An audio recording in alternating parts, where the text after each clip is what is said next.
What is up, everybody, and welcome to the first ever Dudes Who Bet Sports. So you want to bet sports, but you need some advice on how to cash in big at a heck of a price. Well, if you want enough money to line your shorts, then you're in the right place. This is Dudes Who Bet Sports. Dudes Who Bet Sports, it's your favorite show. Dudes Who Bet Sports, where degenerates go.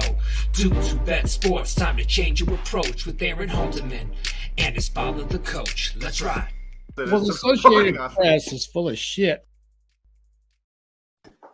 What's up, everybody? Welcome back to the Dudes Who Bet Sports show. We're a little early today with Preakness coverage coming later tonight, but that's all right. We thought we would get this out of the way early, get the sports talk out of the way early. We saw one of the best weekends, maybe ever, for sports when it comes to the playoffs. It was pretty incredible, wasn't it? Well, when's the last time you've had 5 game 7s in hockey and 2 in basketball? Yeah. Every game that was on, there were 2 basketball games yesterday, were both game 7s, and they ended up being blowouts, which is weird for game 7s. But that wasn't the case in hockey. They were just incredible back-to-back-to-back games. Fantastic. Yeah, it was unbelievable. Just really, man, the hockey games, there were 3 of them Saturday night. They all 3 were good. And then overtimes last night. Incredible. Yeah. Tremendous performances. And if you love hockey, which we do, I don't know how you could ever ask for anything any better than what we saw yesterday and Saturday. It was unbelievable. Yep, we're going to definitely talk all about the hockey and all about the NBA as well. Mm-hmm. First question is the Preakness question, and we'll get a few of those, I'm sure, as well. Sure. Flavien Prat is suspended. He has a 3-day suspension. He will miss the Preakness weekend. My thoughts are probably not that big of a deal. Chad Brown has been targeting his runners for that Churchill Downs day there at Kentucky Derby Day. And then he ran a bunch at Belmont as well. So it probably won't have too much of an effect on the Preakness itself. Of course, Flavian's main mount for the 3-year-olds all year has been Zandon. He's not going to be there. He didn't really have a scheduled mount for the Preakness anyway. So, it'll be sad not having him there. But as far as the betting goes, you're not going to miss him much. Right. It's not going to be too big of a deal. Would he probably have gotten him out, you think? It's definitely, I think he would have gotten one if that was available to him or if he had that option. Yeah. But the bottom line is the main riders have had their mounts for a week or 2 now. And it's just kind of, he would have probably just picked up something. Sure. The biggest thing's the undercard. He may have been on a horse or 2 on the undercard. It kind of could give you, a stronger play, stronger indication of, hey, that horse is really good. Flavien Prat picks up the mount. If you're going to miss one of the 3 when it comes to Triple Crowns, it's definitely this weekend is what you want to miss. The undercard, while very competitive always and usually have 3 or 4 nice horses on it, it's not that major undercard that you get on Kentucky Derby Day or you get on Belmont Park at Belmont Stakes Day. Yeah. Well, since Sanders not running, I don't think that makes any difference at all then, because he would have been on a horse that probably wasn't going to win anyway. Exactly, yeah. For the Preakness, it doesn't make a whole lot of difference. A lot of times the jockey suspensions, they'll exclude, oddly enough, they'll exclude big days. Like it's like, you got 7 days, but that Preakness, you can do that, and you'll just serve an extra day later. So not really sure why that's the case with this one. Haven't done a lot of research on it. Well, maybe he didn't fight it. Maybe he just said, okay, I'll just take it. And that day's okay with me.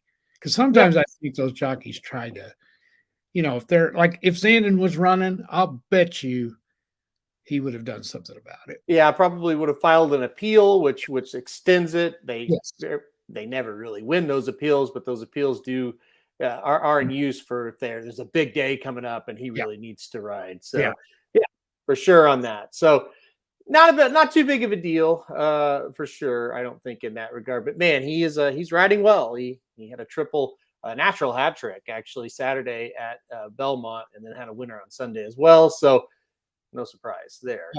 Mm-hmm. Dennis is right. the hockey was 100 times better than the NBA. Maybe 1,000 times better. Yeah, because the NBA games were blowouts, and I thought Boston would beat Milwaukee. I was pretty confident that they would. Yeah. The other one is unexplainable. What Dallas did to Phoenix. Not that they won, because I picked Dallas plus the points, but I thought it'd be a 1 or 2 point win for Phoenix, to be honest, or Dallas, either one. Now, if you want to go ahead and start with this, might as well. Phoenix, what are they going to do? Because they were not good in the playoffs. The entire playoffs. They were lucky to beat New Orleans that won 36 games in the regular season. And, I mean, Dallas is good. They played better against Dallas. But has Chris Paul come to the end of the line, you think? It kind of looked like it. He went downhill in a hurry in these playoffs. He was playing pretty well, and then all of a sudden he just hit a wall. Like I said, it's really unbelievably off. You bet the alternate line of Dallas minus 30, you still cashed this. Yes. I mean, they won by 33. Yeah, this is an incredible margin of victory. Yeah. The Bucks, that's pretty big margin too. You know, I didn't expect it to be like that. But the Bucks finally missed Chris Middleton. They played a long time without him and got away with it, but they just couldn't. Giannis just couldn't pull him through. He didn't have any help. So there's a few differences that you said. They had that excuse for sure, and that's it. While it is an excuse, it's a legitimate one, and they were at least they were on the road. You know, definitely. And Boston played great.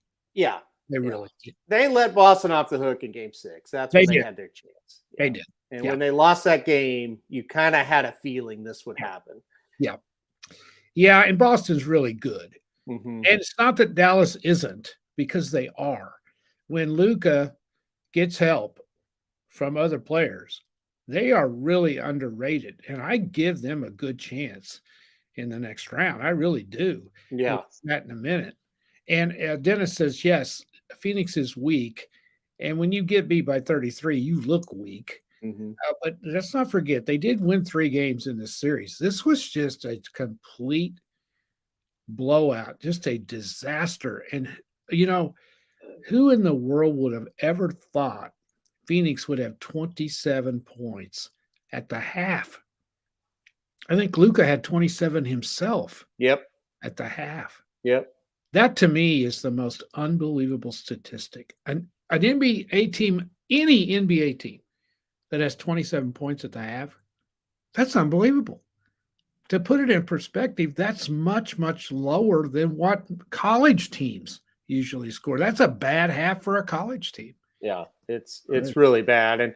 And like Dennis says, they did struggle against the Pelicans as well. And you know, I remember when that was happening, like, wow, Pelicans, they're playing really well, and they did, but a lot of it could have just been Phoenix was just not good in these playoffs. Look, if they get beat, I'm not really surprised, but I mean, to get beat by 33 on your home floor, and really, it was worse than that. I mean, they were down. Let's see, I turned it over there once. It was 99-55, I think. Yeah. And on your home floor? Yeah. I mean, it's just a complete disaster. And it was a game 7. Yeah.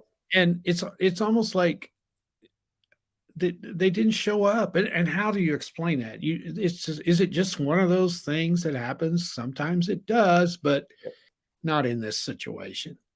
Yeah, I mean, and it's like you said, Milwaukee didn't exactly play great, but boy, Phoenix kind of got them off the hook a little bit. Nobody remembers that Milwaukee got stomped now. Yeah, because that's fresh in your mind because it was the last game of the day. Yeah. It was such a disaster. And you know, the other thing that's so bad is Phoenix won 64 games in the regular season. Yeah. You know, I think they won 8 more games than the next best team. And to get beat like that. And I think there'll be some coaching questions, I believe. And I believe there'll be some roster moves. I think there will. I don't know what Chris Paul's contract is. I don't have any idea. But, you know, they've got to make some moves. As Dennis says, they are soft. They need some inside presence. And they got, Booker's as good as it gets, and that DeAndre Ayton, or however you pronounce it, is really good. They got players, but something's wrong. I saw a player in the league, and I can't remember who it was. It was just a little clip, and they were asking him what happened, and he goes, the thing about the Suns is nobody's afraid of the Suns. No, he's like, there's nobody in the league that fears anybody that plays for the Suns. Yeah. He said that's the difference, because Luka is feared in the league. Oh, yeah. And you get into that game 7, and they had the best player on the floor. He did. And like you said, when he gets help from the other people on the team, they all of a sudden become really tough to beat. I think I read where they shot 57%. That always helps. Yeah, and you're going to win a lot of games when you do that. Yeah. He is a great, great player. And they are a good team. I mean, they played great after Christmas. They were under 500 there for a while, and, man, they got to rolling. Yeah. And that is a good, they really, when you get right down to it, Booker is solid, but he's not a superstar. Yeah. He's not. Yeah. He's not. And a lot of people try to make him in the media, especially last year, tried to make him a superstar. And you'd watch him and you're like, yeah, he's a really good player. Yeah. But he's not Durant. He's not Luka. He's not, go on down LeBron when he was, himself, and on down the line. He's not that type of guy. He's not. Everybody in the league would like to have him. Yeah, he's not Curry, and so yeah, that's kind of where that falls. And you don't just go out and get a superstar. So I never did watch Giannis much until last year, and I kind of thought he was lazy. He's not. He is a heck of a ball player. Yeah. The problem is Boston plays a lot better defense than they're given credit for, and they shut the rest of those guys down. Because Giannis, what did I read? The first player in history to have averaged or scored 200 points, have 100 rebounds, and I can't remember how many assists in a series. Wow. I mean, he was unbelievable. But it just shows you they just didn't have much to go with him. And Dallas did with Luka, and that's why Dallas is moving on, and then that's why the Bucks could not beat the Celtics. So. Yeah. All right, let's move on to what we might see here, or what we're going to see. No might about it. We're going to see it. A rare day off today. Nothing going on with the NBA or the NHL, but that's all right. We reset. We start tomorrow, the Eastern Conference Finals. The Celtics and the Heat will kick it off. Miami does have the home court advantage in this series. You've been high on Miami since what? November, December? I mean, you've been talking about them. Mm-hmm. I doubt you're going to sway away from the Heat in this series, right? No, but I do think that 7th game might be necessary. I think this is really going to be good. I think you might want to look at the unders on the point totals. I think these are the 2 best defensive teams in the East. I know the Heat are, and Boston is good too. The thing with the Heat, we were just talking about it, they don't have a superstar. They really don't. Now, Jimmy Butler is extremely good, and he's capable of having big-time games, but there's other times you can stop him. The thing I like about the Heat, physical, play great defense, can shut you down, and they played all year through injuries, and they kept winning. And so I really like that about them. They would go beat people on the road when Jimmy Butler didn't play. Yeah. And they had a lot of guys out. 1 or 2 times they had 2 or 3 guys out, and they won. So they're tough. Nothing's going to bother them. I think they're extremely well coached, and I think they're going to be tough. Now, Boston, I think, is well coached too, and that dadgum Tatum. Yeah, he's playing great. Stud. Mm-hmm. And he's really good, and Jaylen Brown is good too. Marcus Smart is taking a lot of heat because everybody thinks he's faking charges or whatever, and they think he's a good actor. Well, keep doing it until somebody stops you. He's a damn good player too. So this is going to be a great series. I could see maybe every team winning you win all your games at home, and it comes down to that 7th game. It's possible. Yeah, I agree. These 2 teams are the toughest 2 teams left. They're not the flashiest, but they're definitely the toughest of the 2. Dennis makes the point of it's a good point to bet the unders until they get so low that you have to take the overs. The total right now is 204 for this game. I would go under. Okay, so that would be 102 to 102. Just kind of like that. Yep. Well, you got to look at that and think, okay, is the loser going to get to 100? That's, if you think they're not, let's say you think Miami's going to win and you think Boston might just get to 95 and you think the game's going to be close, then it would have to be 110 to 95 for you not to get it. Yeah. So that 204 is, the under is definitely doable in that. And Dennis is right. If the unders start hitting, they'll change this because they don't want you betting the unders and winning. Yeah, they're going to adjust that according to how this series kind of flows. So that'll be interesting to see. Yeah. The other way, you look, Miami's only 1.5. So if you like either team, if you want to bet them with that spread, you're okay. Yeah. And I could see Boston coming in and stealing game one. That would be, I haven't sat down and picked it yet, haven't analyzed it. I may go with Boston in this one because the Heat have been sitting around a little bit. Yeah. Sometimes when you sit around a little bit and you watch, you lose a little bit of your edge. And that's when the visiting team can come in and steal one. So that's something to think about. Yeah, I kind of agree with you on that one. They might steal game one, and I think it's going to go 7. I do think the Heat are going to get it done too. I just think it's going to be a really rough series. It's going to be a bloodbath. Yeah, it's going to be tough. Now, you may not want to bet the under on this series, and that's the Mavericks and Golden State. I think everybody was kind of rooting when this thing started for the Suns and the Warriors, but as it's progressed, I think the Mavericks and the Warriors are going to be a great series and the best series that we could possibly have here between the two teams here in the West. Listen, the Mavericks eliminate the Suns. It was pretty easy. In some regards, at least the finish. They game was easy.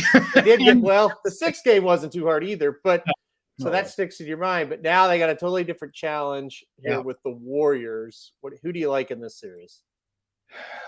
I tell you, this is going to be good too. Dallas is hard to beat in Dallas. They play extremely well, and Golden State's been vulnerable on the road. But they're almost a cinch in San Francisco, too. So this is going to be a dandy series. I think Golden State's tougher than Phoenix. I really do. And they're proven. But the thing with them is, if they're not shooting well, you can beat them. Yeah. They don't really have another alternative. If they're not hitting that three-point shot, and there's a ton of them, they're got to be missing for you to beat them.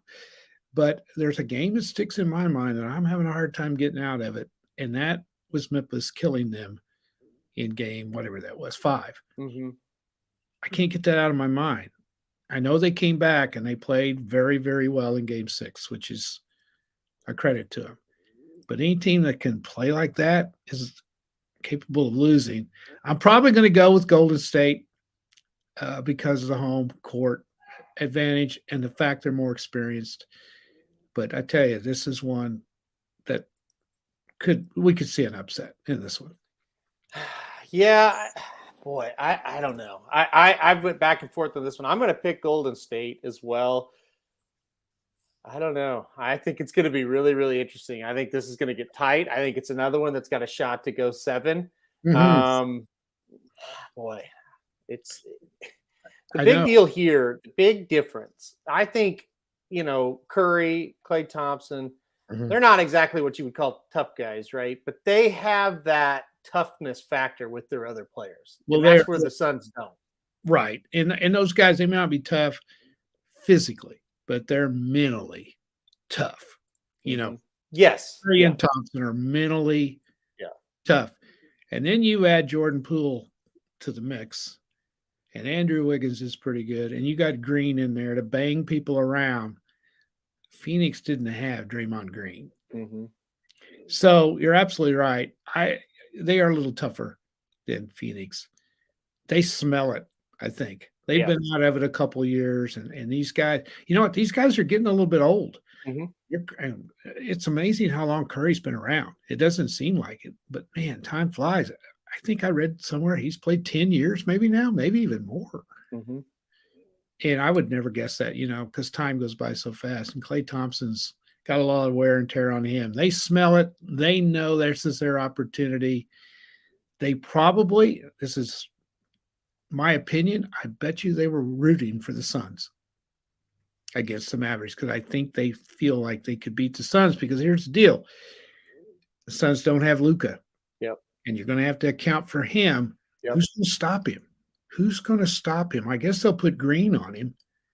I guess that's what they'll do. Yep. And I don't know. That's going to be a tough matchup. So Klay Thompson over under 3.5 3-pointers in game 1. What do you think? I would go over. I would too. Yeah. Because I think, especially if you think Golden State's going to win, mm-hmm. I think he'll make more than 3.5. I think he'll have to if they're going to win. The key to the Mavericks is how well will their other players play. If they play well, Luka's going to get his. And another key is, and this, I don't, when you get to this far, I think coaching means something. And is Steve Kerr going to be able to make it? Is he going to coach? Yeah. Yeah. He's rejoined the team. I think he will. He probably will. Yeah. But he makes a difference. He's one of those guys that's very calm, been through it. And even though these NBA players are kind of jerks, they respect certain coaches. And I think he's one that's won enough games that they'll listen to what he has. Not to say that the other guy, I think he's fine too. Yeah. But he's not the head coach. Right. And I think that's a big thing to look for. It's really 4 teams left here that are – none of them would really surprise me if they ended up winning the whole thing. No. And that's usually not the case in the NBA, but it is this year, I think. Yep. Ultimately, who is going to win this? I'm going to go with the Warriors. I think they're going to get it done. What about you? I would rank them Golden State 1, Miami 2, Boston 3, Dallas 4.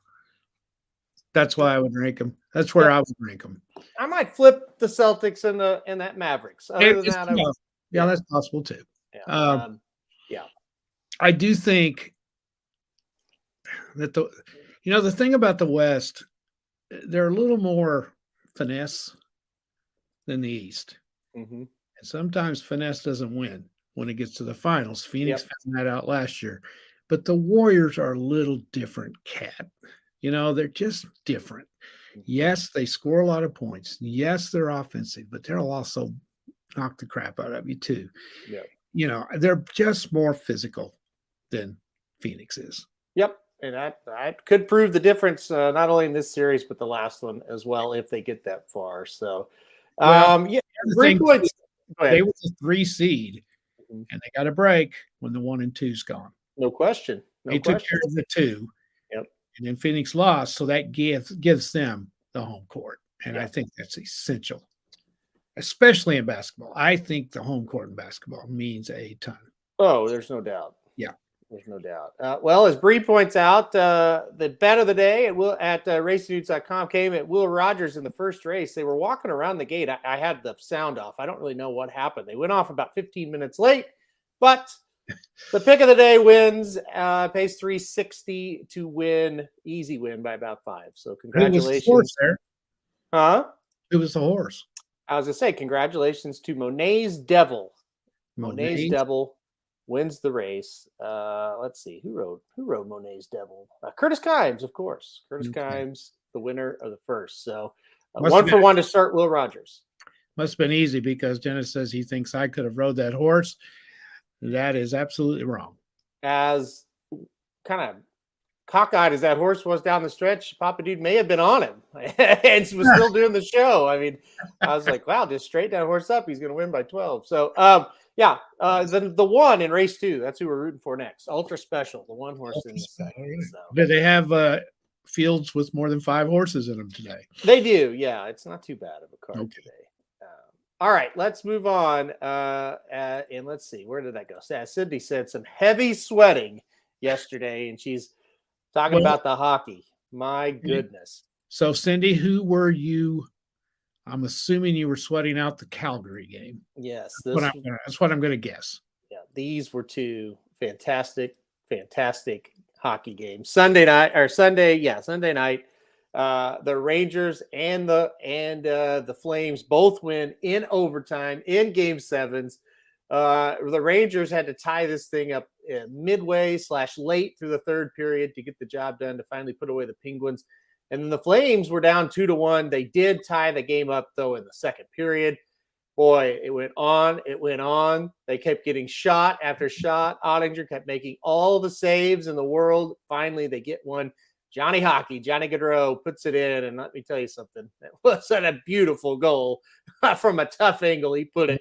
You just couldn't stop it. It was unbelievable. No. And yeah, Steve says, let's go Rangers. That was a great game yesterday as well. Oh, it was. And the Flames, let's talk about them first. We talked a million times on here about hockey is so unpredictable because of what a goalie can do.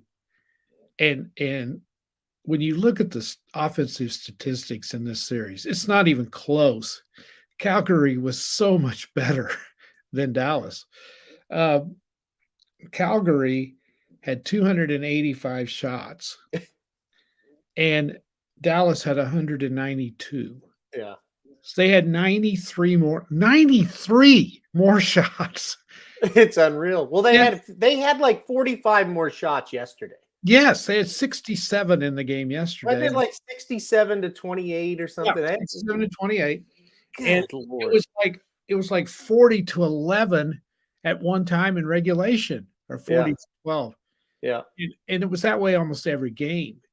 And this kid in goal was just absolutely unbelievable. But when you can't get any offense on the other end, and there was a time I was watching there in the second period, and I think Dallas was still ahead 2-1.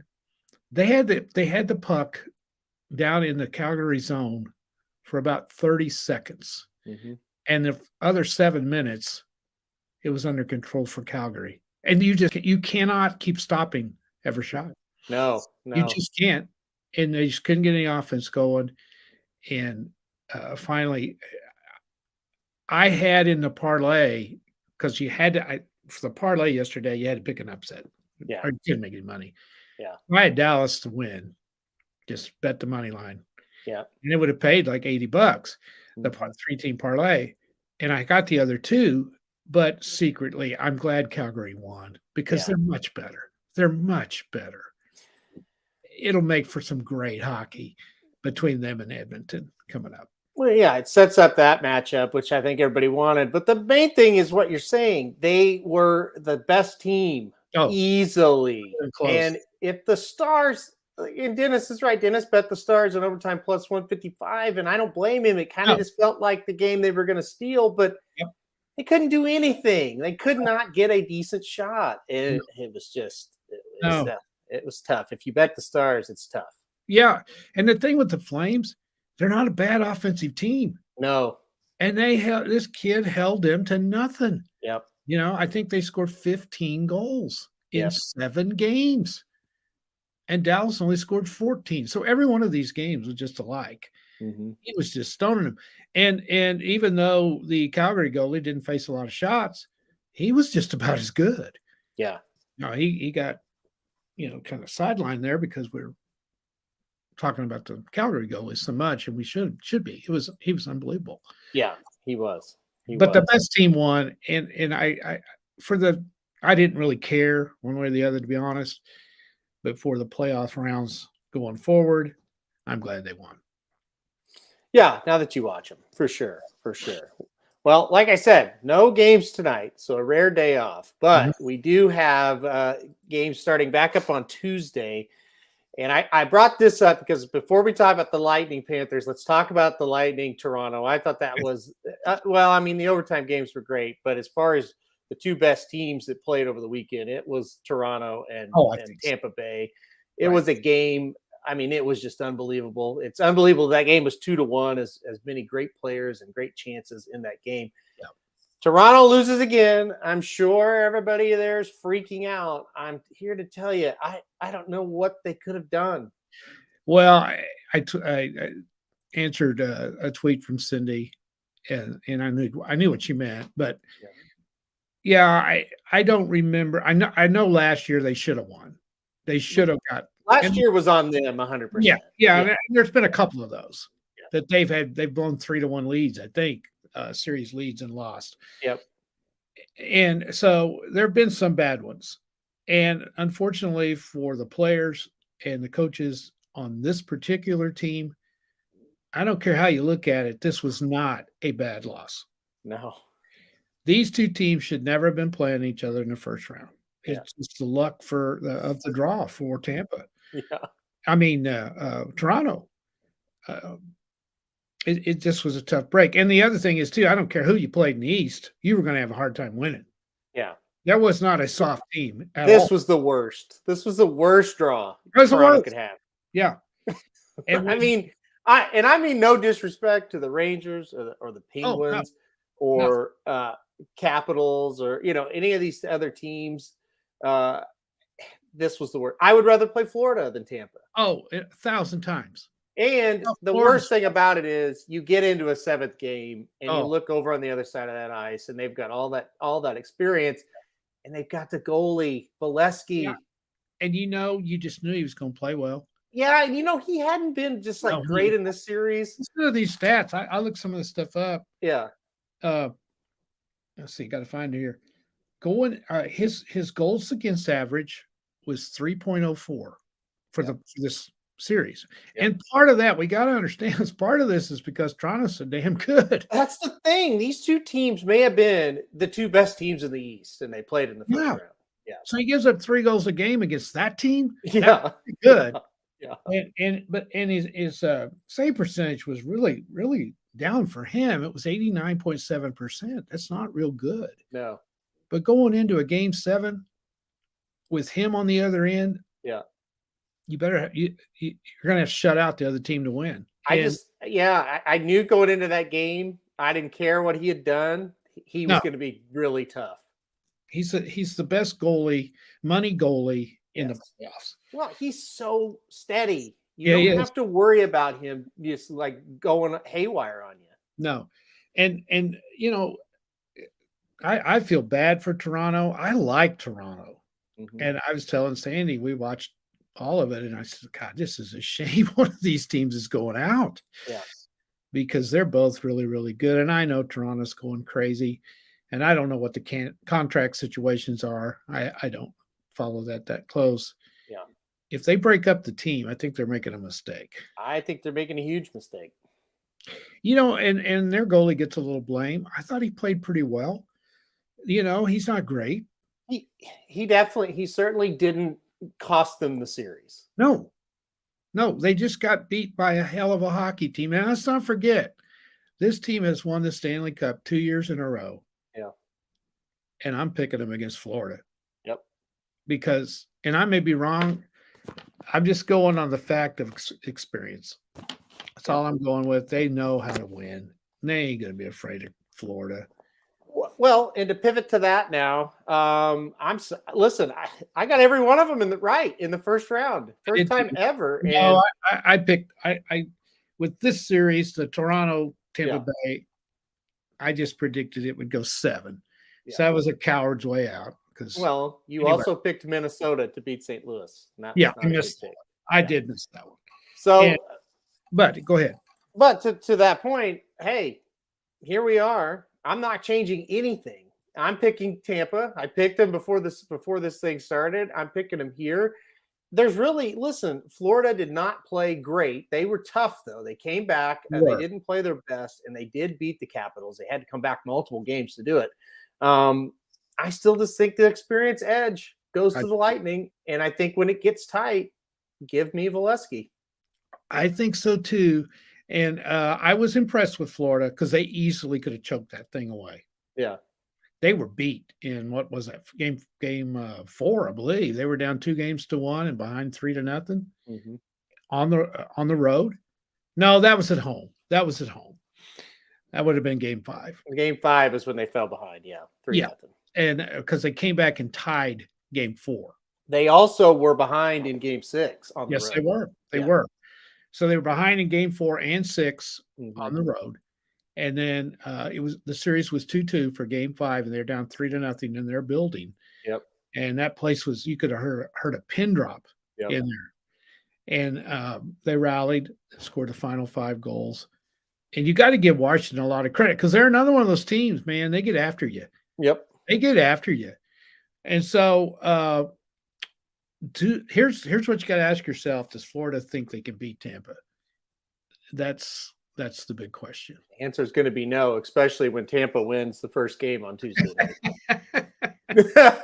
I'm just here to tell you, Tampa's winning one of those first 2. Yeah. I would almost bet my life Tampa's coming home at least 1-1. Yeah, the only negative I can see on that. Oh, you said one of the first 2. Yeah. I can see them a little bit maybe struggling in the first one because they just played yesterday. Mm-hmm. And they got to turn right around and go again Tuesday. The NHL didn't do them any favors. They could have given them another day. Yeah. But one of those teams that played yesterday had to play tomorrow. So it probably won't bother them a bit. But, they could be a little tired because they got to travel, too, from Toronto to get down here. And they wouldn't have gotten home till middle of the night. Or they may have stayed in Toronto last night. I don't know. Yeah. Well, I would say the fact that they don't have to travel much within the series is why they made them play instead of one of the other probably right. Whose jersey you got on? Russ wants to know. It's a plain one. I've got the other one still. I don't want to take that one down. Well, it doesn't have any player name. The thing with hockey jerseys is you get the name on there and then they trade them. Yeah.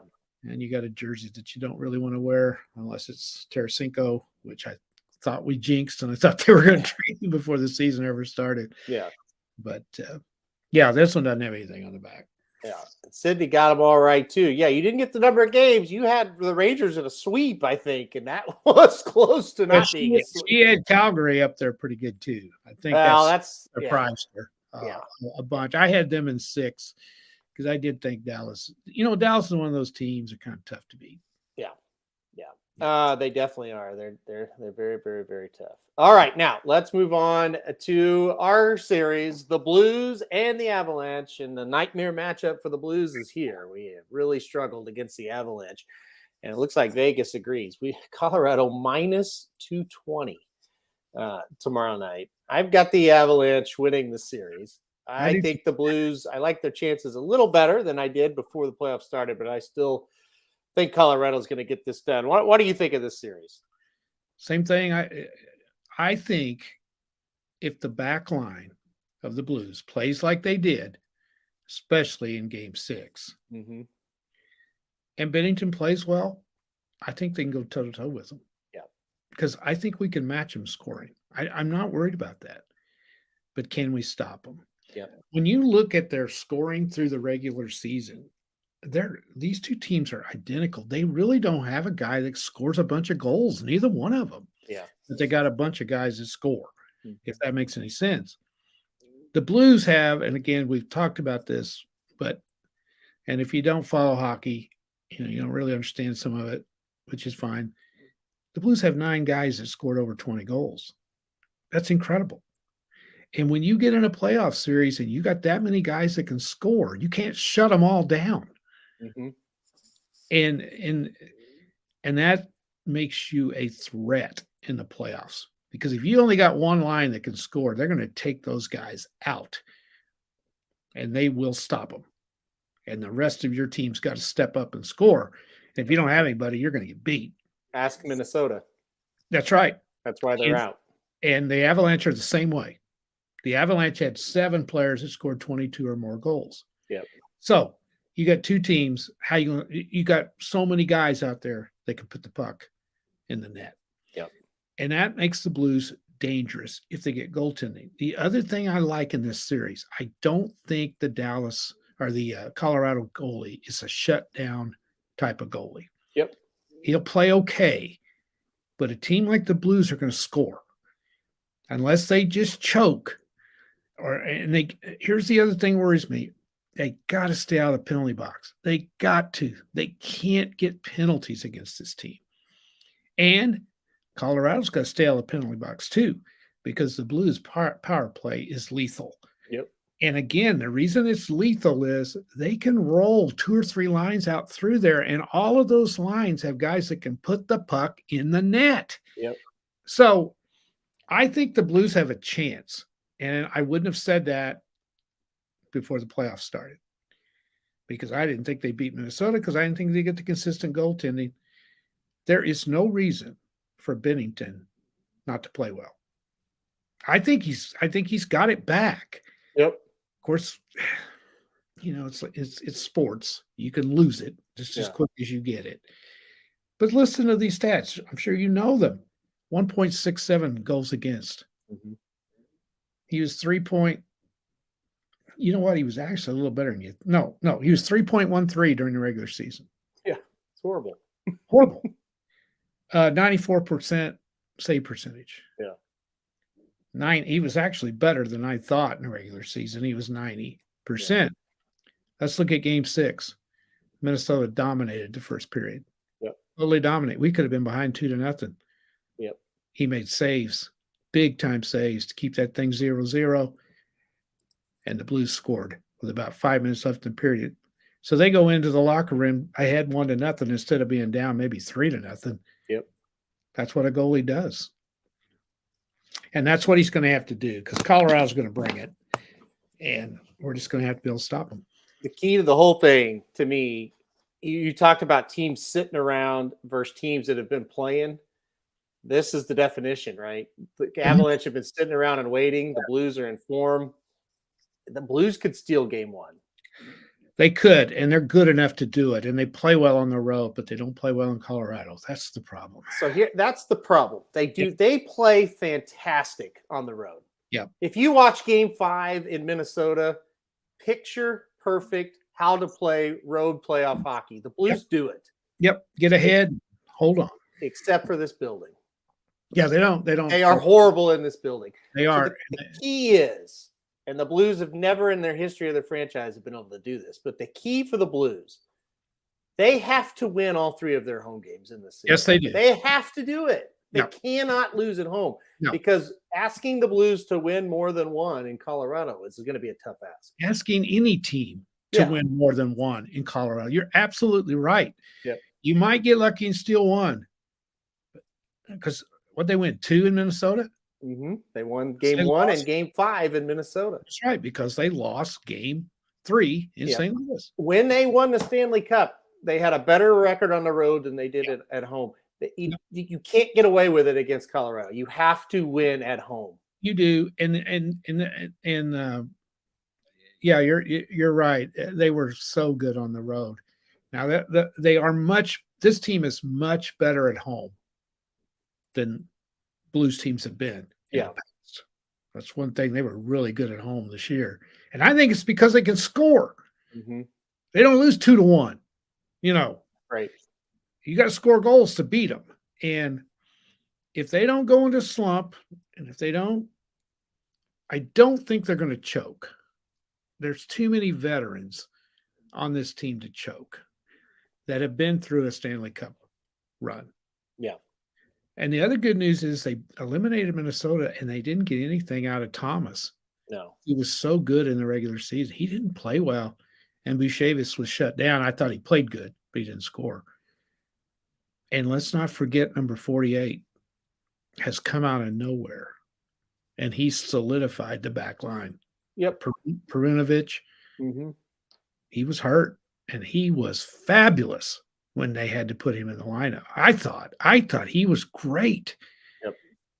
So that back line's a little bit better now, unless he's a flash in the pan. So I'm optimistic. But when we come on here next week at this time, we might not be, because unfortunately these are the 2 best teams in the West playing in the second round. Well, and the problem for the Blues, they just do not match up. No, and this isn't a recent problem. It's been 2 or 3 years, 4 years even now. They don't match up against the Avalanche, and they have no history whatsoever of being able to play with the Avalanche in the playoffs. They always I think this is the 3rd playoff round with them, and they haven't even competed. really. They've won once. Yeah. They're 1-8 versus the Avalanche in the In 1 year, playoffs. they were pretty damn good and only won once. It was in the Western Conference Finals. Yeah. And the Avalanche dominated. Last year was the other year, and that was just horrifically bad. Yeah, we weren't very good last year. Yeah. So. Jason says Avalanche in 5. Listen, I've got them in 6. Me too. I do too. I don't have any visions of us, winning. But I think we have a better shot than we did because the goaltending situation, at least for today, as we sit here, has kind of worked itself out. So yeah, at this point. And the Yeah. other thing we're huge Blues fans, so we know them as well as anybody. We've never had a team that can score like this that I can remember. Well, I mean, the good news for Blues fans like us, I truly believe if Bennington keeps playing well, that this team is better than the team that won the Stanley Cup. No, there's no question. And I think they kind of got that swagger back. I hate that word, but kind of back where they're playing with confidence again. They played well down the stretch. I would literally pick the Blues to beat anybody but the Avalanche. I'm pretty much there. Anybody in the West. I mean, if they play, now for this goes for Colorado too, Calgary or Edmonton, or if they were in Dallas or LA, whoever would have won those, if not for those two teams, I would have no fear of this round. I would think this round would be easier than the round we just went through, but it's not the case. Well, it's just hockey they've got to change this playoff format a little bit. Mm-hmm. I just think they need to. If you're going to have 8 teams from each conference, okay, have the number 1 seed play the 8th best record. Mm-hmm. And if they're in the same conference, fine. Have 2 play 7, 3 play 6, and 4 play 5. That's not what they do. Well, that's what they used to do, but not anymore. No, they need to go back to it. It's if they had done that, Tampa and Toronto would not have played. In the first round. Anyway, I guess it's going pretty good. They got 5 game 7s in the first round. So I was going to say the quality of the product's good, and you know what? You got to beat them eventually anyway. You really do. In my opinion, and I know everybody looks at that differently maybe than I do, but hey, you got to beat them anyway. I don't care if I'm not winning the Stanley Cup or getting to the finals. I don't really care, right? If we get out in the first round or the third round. It's kind of exciting to keep playing. I guess, but the bottom line is you're going to have to beat them anyway. So yeah, and you just will not bitch about it because it's the way it is. That's right. Yeah. And like you say, if you do beat them in this round, you got them out of the way. One tip I'll give people, and Dennis has got it kind of pegged here. He says, he's going to bet Colorado -1.5. So it gets +110 if he bets a -1.5. If you bet him straight up, it's -220. If you're going to bet Colorado in this series, I would do what Dennis is doing. Oh, yeah. Because Colorado, if you look back at when the Blues match up against Colorado, if they beat us, it's usually pretty bad. Well, and also, let's say it's a 1-goal game down the stretch, and the Blues pull their goalie. I guarantee Colorado's going to score. Colorado will score. Exactly. So really, if you're betting that, you're only going to get beat if it's overtime. But as Dennis says, you can bet tied at the end of regulation at +350. Well, then you kind of cover yourself. So that's not a bad thing to do. No, you're not going to make any money betting Colorado. They're going to be too favored. You can't bet the money line on them. You just can't. Yeah, exactly. All right, let's move on. It really, and again, I'm not meaning this as disrespectful, but this feels like the lesser of the 2 series that are left. I agree. The Rangers and the Hurricanes, they both survived game 5s. Like I said, Rangers did it in overtime. Hurricanes beat Boston 3-2. I mean, sorry, game 7s, I should have said. And Hurricanes beat Boston 3-2 in a game that the score was closer than the game. I never really thought the Hurricanes were going to lose. Now the Rangers have to go to Carolina. I really like Carolina in this series. What about you? Oh, I do too. They're almost unbeatable at home. That's the thing. And they got the home ice. I was very impressed with the Rangers and how they came back. Yep. I didn't think they played that well in the series. Now, when you look at the key, the goaltending for the Rangers was bad in the first 4 games. And Igor got it going in the last 3. And he played very, very, very well. So that makes a big difference for New York. They need the good goaltending. I really like Carolina too. I was a little surprised. I was very surprised because that series went 7. But again, you guys consider who they had to beat. Yeah. Boston's not going down easy. I don't care who's playing, and Boston's one of those teams. I got Carolina in 6 in this one. I just think they're better than the Rangers. Yep. I think they are. I've got all 3 of them. And I had the same way. I got 6 games for Carolina. I've got all 3 series so far 6. By the way, I haven't been saying that. Yeah. Don't underestimate Carolina if they get out of this against Tampa or Florida. They're capable of beating them. Well, okay. So Carolina and Calgary, who we're going to talk about here in a second, they play a different style. They're not quite as wide open. No. But that also could frustrate a team that plays that wide open style. So that's why they have a shot. They're maybe not quite as good of teams, but their styles will kind of convolute the talent difference in that situation. So Dennis says Canes in 5. So a lot of people liking Carolina here. It seems like New York's going to be a pretty big underdog. Finally, the Battle of Canada, the Oilers and the Flames. Boy, it looked like for a minute both these teams may not make it. They did. I don't like Edmonton. I really like Calgary. So I think Calgary gets this done. I think it goes like 5. I think Calgary's a much better team. I do too. And I wrote kind of a little preview today, kind of a review of the first round and kind of a prediction for the next. And you can't hold that series against Dallas. You can't hold that against the Flames. No. They were just up against a goalie that played out of his mind. Well, let's put it this way. If they get that many shots on Edmonton, they're going to win easy. They're going to score like 8 a game. Edmonton, one of my favorite sayings since I've been doing this is, and this is goes with Edmonton, they are all flash. And they don't have any smash. Yep. And you got to have some smash in the playoffs. They got the studs. Man, they got players. Connor McDavid, Draisaitl, Sadel, whatever his name is, and Evander Kane. Those are pretty good scorers. But they couldn't put away the Kings. Yeah. Until they lost a couple of times at home to the Kings.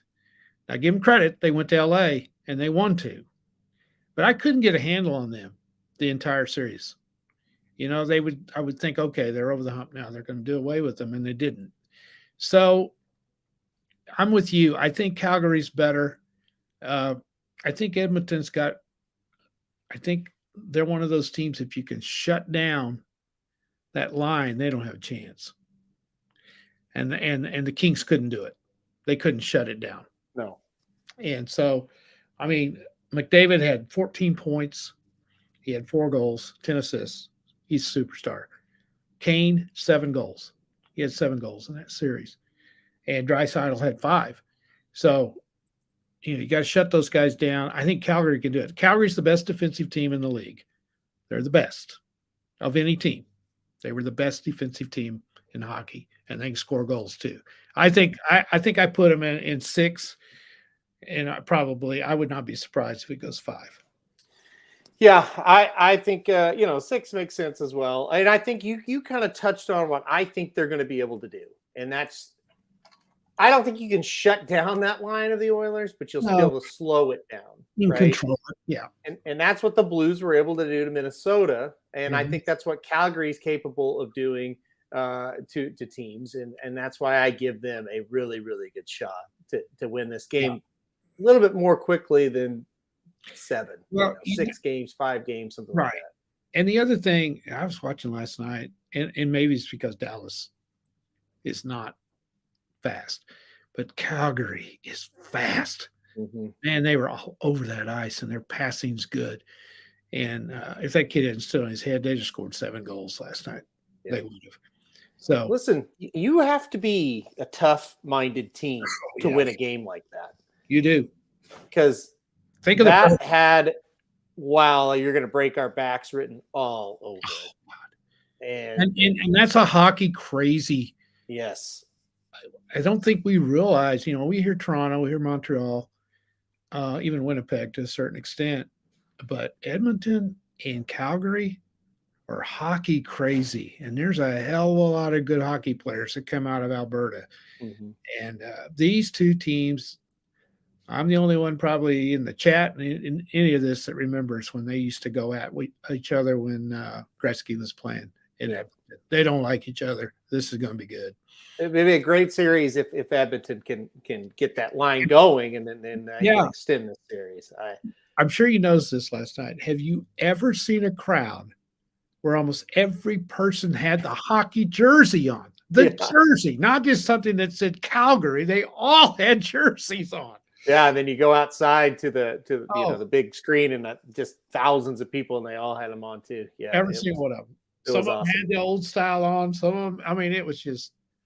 I love the Saddle Dome. I think it's a great home ice advantage. So I knew Sydney would chime in. I knew she would say, "You're not the only one." She remembers that as well. Oh, okay. She's our hockey historian. Yeah, so she knows about those battles. I was, Sandy really likes hockey, and I was talking to her, and because Gretzky was on the pregame show, he does he's on one of those shows. By the way, those guys are good. I think really good. Yeah. They get on there and they don't show off. No. Not like those assholes on the NFL, and they got to crack jokes and act stupid. Guys just do the hockey. They don't. Both of those crews, I think, are excellent. But anyway, and I was going through some stats of Gretzky's, and back in the day when Gretzky played, hockey wasn't on much. Can you imagine what he would be now? Yeah. I mean, he was unbelievable then as far as being famous. Yeah. But he was really just in Canada. He didn't really break on the scene in the United States. Well, he did, but when he went to LA, that's when people started watching. This guy was unbelievable. And they would have games with Calgary, and Calgary was so dang good. And they'd be 6-5, 7-6. They were unbelievable. Yeah. Great. Yeah. There aren't very many sports where there is no debate who the best player of that sport of all time was. And hockey is one of them. Yeah. Wayne Gretzky's the best player of all time. And if you don't believe it, look at the stats. Well, and you ask I mean, you seriously, now you ask 100 people, there may be 4 or 5 that say somebody different, but the vast majority, there is no Kobe versus MJ debate. No. It's Wayne Gretzky. That's the greatest hockey player of all time. And there's never been one yet that's had the longevity that he had. Mario Lemieux was fantastic. I mean, there's been some great players. Yeah. But this guy, and the thing about him is he wasn't very big. Nope. He wasn't very fast. He just was so damn smart, and he was always in the right place. And it was back in the time too, and I think it's changed a little bit. You never hit Gretzky. No. You didn't hit him, because if you did, they had a guy that was going to kill you. Yeah, you were going to die. Marty McSorley was going to come out there and kill you. He was going to come on there and kill you, and he could do it. Yeah, exactly. Yeah. He was. He definitely was awesome. Now, wait a minute. What's Cindy mean here? Whoa. Some would say 4. You talking about Bobby Orr? Oh yeah. I mean, I get that. I get it. Well, I would have to argue with any of them that would say Bobby Orr. He was great, but couldn't control a game like this guy. Yeah, he was. Yeah. I don't think there's any debate. He did more for hockey than anybody. Wayne Gretzky. Yeah, and that part of it was, he came to LA and he made hockey. Then he went to New York. Yeah, after the idiot Blues let him go. Yeah. God, that's still the dumbest thing I've ever seen in my life. Yes. You got a hockey crazy town. You get the greatest hockey player that ever lived, that loved it there because he married a girl from St. Louis. He has a house in St. Louis now. He's in St. Louis all the time. He was thrilled. And let's not sign him. Bye. Yeah. Go on out there, Wayne. Well, how stupid can you get? That's why Mike Keenan was fired from St. Louis. And Joe Quenneville was brought in back in the day. So, this makes you sick when you think it was. Long term, that worked out, but short term, you probably don't remember. You weren't very old when we got him. Oh my God, that was the greatest thing that ever happened. I remember it like it was yesterday. Okay. I don't know what you're talking about. Okay. Right. Yes, it was fantastic. I keep forgetting you're older than I think. Yeah, I was going to say we went and watched him play. Yeah, we went and watched him play Toronto in the first round. Actually, the game that they won that series, it was Game 6. Yeah. Won 2-1. He did not score in that series, but we Yeah. won. So, all right, we got to get off here because we got a lot coming up. We got the Preakness draw coming up 50 minutes from right now. We will be back. Whoops. I do want to ask you. There we go. Now we're back. I want to ask you one question. Okay, go ahead. When we were talking about it Thursday, it was just news that Rich Strike wasn't going to run. Remember? Mhm. It was breaking news. And you guys have talked about it all week, or the rest of the last 4 days, I'm sure. And there's been a lot of argument on Twitter. What's the consensus now about change? Should we change, or is tradition winning out in your discussions? As far as commenters, definitely tradition is winning out. I mean, it's just the thought of change absolutely makes people irate. Is what I've found. I'm probably one of them. I hate that idea too, but I could see why they would do it. Let's put it that way. Here's my argument. Every sport evolves. Yes. Rules change. Equipment changes. As we learn, as we see the climate of what is happening in the now, we change. We adjust. Yeah. Horse racing simply just does not seem to want to do that. And that's why they are behind in so many aspects, Triple Crown being one of the least problems horse racing has. But, this crap about, well, it wouldn't mean anything. It's still hard. I mean, well, first of all, the NBA or basketball in general, in my opinion, has made the biggest rule change of all in the last 50 years, adding a 3-point line. Yep. Do all of you put an asterisk by every team that's won since the 3-point line was invented? Or how many points they average a game? Exactly. Guys who didn't play with the 3-point line? Not one person has gone through the record book and put an asterisk by those teams. No. Rules change to better the game. Mm-hmm. So if you don't want to better horse racing, leave it how it is. And we'll have 2 horses from the Kentucky Derby run in the Preakness, and a horse that finished 11th in the Bluegrass in the Preakness. If that's what you want, then that's fine. The bottom line is the race sucks. It's awful, in my opinion. Yeah, I have no interest in it, and I mean, why? I probably now I got to go to a wedding, so I probably won't get to see it. But anyway, if I was home, I would watch it. But I don't know that I would if Lucas didn't have a horse in there. Yeah. Or Asmussen. I don't know. I wouldn't care. Let's put it that way. So I totally agree with you. I'm on both sides of it. I see both sides, and you do too. But if this trend continues, the Triple Crown, I don't care how hard it isn't going to matter because nobody's going to care. If we're only on the second leg and we don't have the Kentucky Derby winner running in the race, and we have 2 Derby runners in the race. Yeah. And the other thing, we don't train horses the way they used to. They're different. Training's different. Yeah. The horse is worth more money than it used to be. The point here of, is it the horses or is it the greed of the breeders? The answer is probably the second part of it, but the big picture is, what does it matter what the problem is? You're not going to change it, I don't think.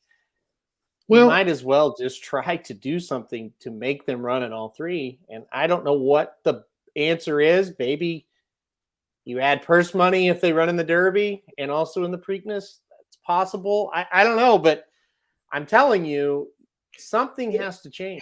And this is from a guy who's never been on this bandwagon, but these last practices have done nothing to elevate them. Let's think about it too. Okay. Yeah. To us, what was the person at the Derby? $2 million? Mm-hmm. Okay. So they win 1-2. They don't win $2 million. Right. They win $1.2 million. Yeah. Okay. 120,000 of it's got to go to the trainer. Right. Mm-hmm. Approximately 10%. Mm-hmm. 120 goes to the jockey, right? Mm-hmm. Well, you still got a pretty good purse there. But when you add, if say you own more horses, you don't, I know this sounds stupid, but if you do the math, you're not really making any money off winning those races. You really aren't. Where do you make the money? Yeah. Send them to stud. That's where you make the money. Yeah. So you can't blame the breeders. They're in this to make money, most of them. Yep. You know, most owners, even millionaires who own horses, like to make a profit off of them. Mm-hmm. So well, it's not, and it's the more they get the money from winning that race and what's going to come in the future. that's what I mean. Yeah, Yes. and that's the problem, a big problem of it. Yeah. Yeah. But you know, we just talked about hockey and basketball for an hour, and I don't think we brought up the fact that they have a 3-point line now, so it doesn't really matter. Yeah. That's not what they did 100 years ago, so it doesn't matter. I don't think we talked about the goalie pads are bigger and the crease is smaller, and now you can have a 2-line pass. So hockey really doesn't mean anything anymore. Oh yeah, that 2-line pass opened up the game tremendously. Exactly, because you do things to improve your game as you watch it. More exciting, make exactly. it because 1-0 hockey games is not what people want to see. No, and 94 to 91 NBA games is not what people want to see. No. I'm so old, I remember when the dunk was illegal. You couldn't dunk the basketball. I mean, does that change your opinion? Do you have an asterisk now that you can dunk the ball on all the teams that won a post dunk? No. So it's just something. Well, how about in baseball when they went to the DH? Yeah. Oh, it doesn't count anymore now, I guess, right?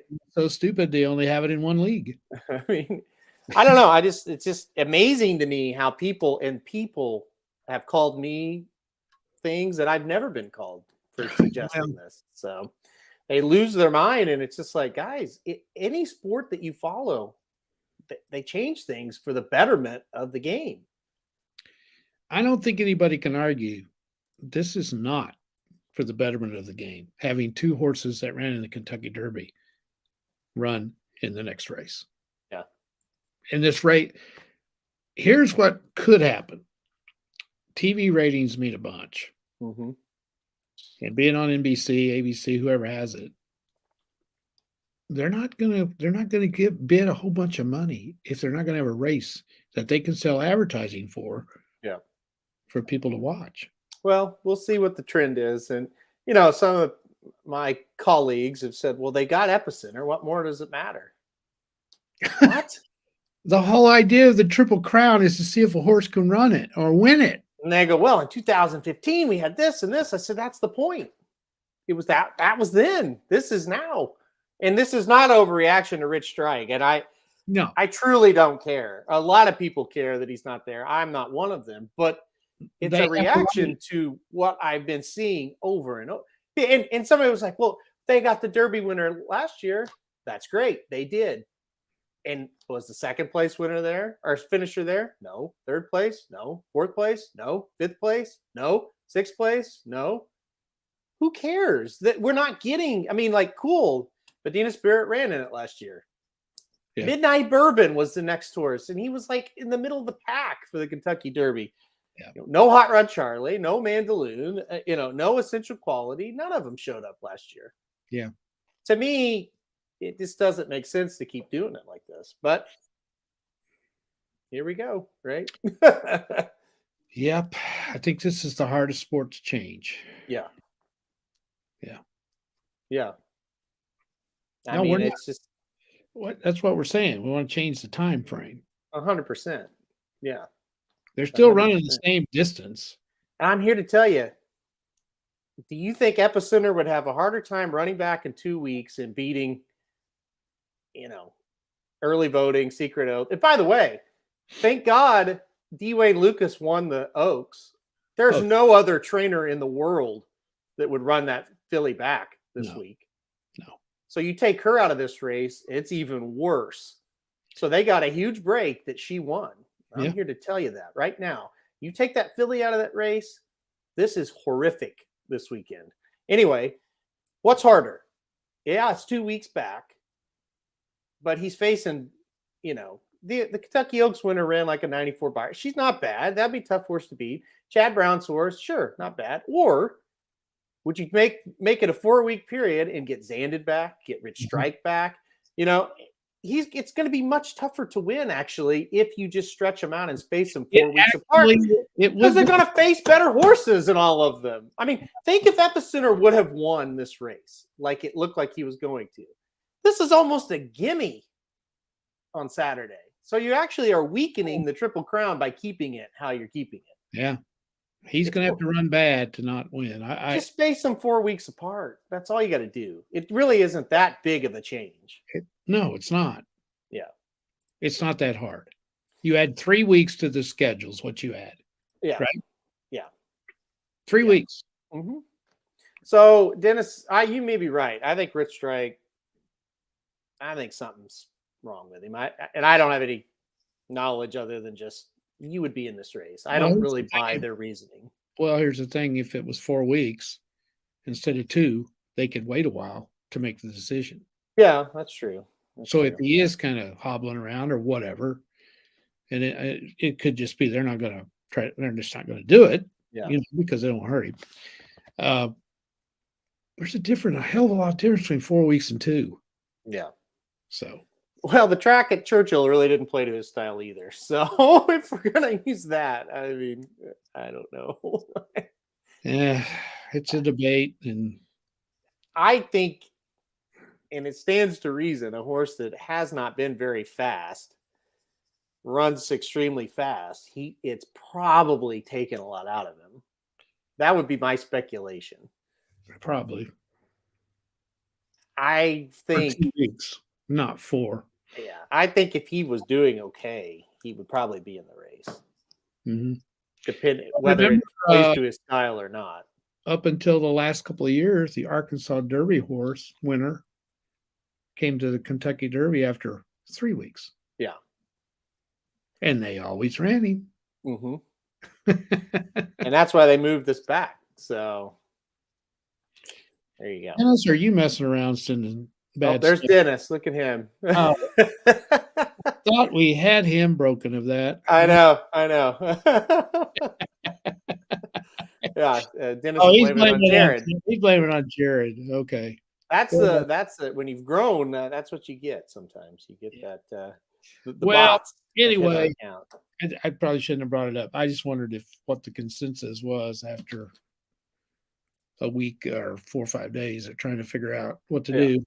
Yeah. But well, it is what it is, and that's all you can do. Again, people will be mad at me, but again, I'm sure I'll get comments. But again, just stop and think about what all other sports do on a yearly basis to help try to improve their sport. And for us to not just somebody suggests and go, no, that is the worst.